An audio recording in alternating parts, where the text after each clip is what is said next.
Hello and welcome back! It's time for devlog number 6.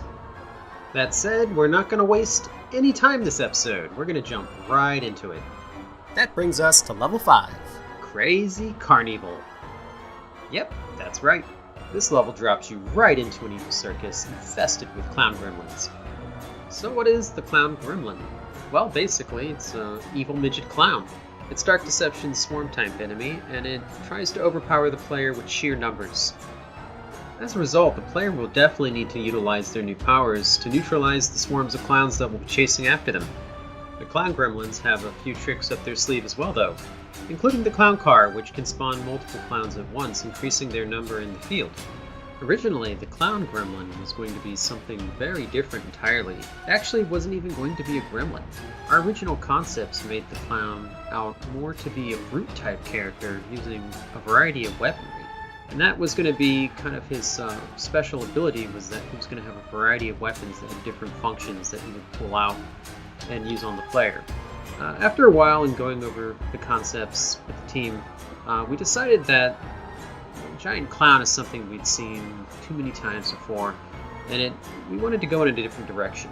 The clown gremlin felt like something that was a little bit newer and a bit more of a fresh gameplay experience. That's not to say that we don't like giant clowns. We just didn't want to use it as the main enemy type. Like the other enemies, the clown gremlins offer a number of unique kill shots, and they have a few unique traps at their disposal as well. Okay, now for the environment. The clown's world is the circus.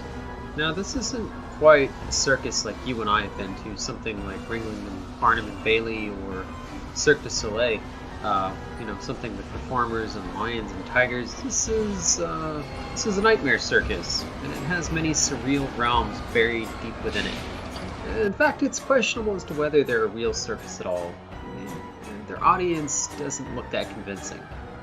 But regardless, as you progress through the circus level, you'll encounter several different environments, ranging from the circus exterior in the big top tent, to surreal clown obstacle course, to a roller coaster, and finally a funhouse. Crazy Carnival is definitely the most trap-heavy level in Dark Deception so far. You'll really have to watch where you're going, and like the sewer, the clown gremlins are not the only enemy that you'll encounter in this level. Does that mean there's a boss fight, as some of you are predicting? Well, you'll just have to wait and see. Working on the clown level was pretty interesting for me because, as I've mentioned on social media, clowns are pretty much my number one fear. Coulrophobia is one of the most common human fears behind fear of heights and fear of public speaking, so I don't feel too bad about it. Now, the sight of a clown doesn't turn me into a blubbering mess. It's more that it just makes me feel extremely uncomfortable. I may sit in a corner giving the clown a death stare and contemplating which objects in the room would be best to kill it with. But that's about it. The level draws a lot of inspiration from films that have inspired me, like Poltergeist, Killer Clowns from Outer Space, and pretty much every Tim Burton film. You might spot those influences as you play through the level. Clowns are always very well represented in the horror genre, and it's really exciting to be able to contribute to that. If people look back on this someday and say it was one of the better clown horror gaming experiences, then all this extra work and crunching will definitely have been worth it. Either way, it was a lot of fun to do. Okay, that's it for this time. Like I said last time, I'm trying to make these a little bit shorter. It's a little bit easier this time because we're in a crunch, as I'm sure you guys have kind of kept up with on our social media pages.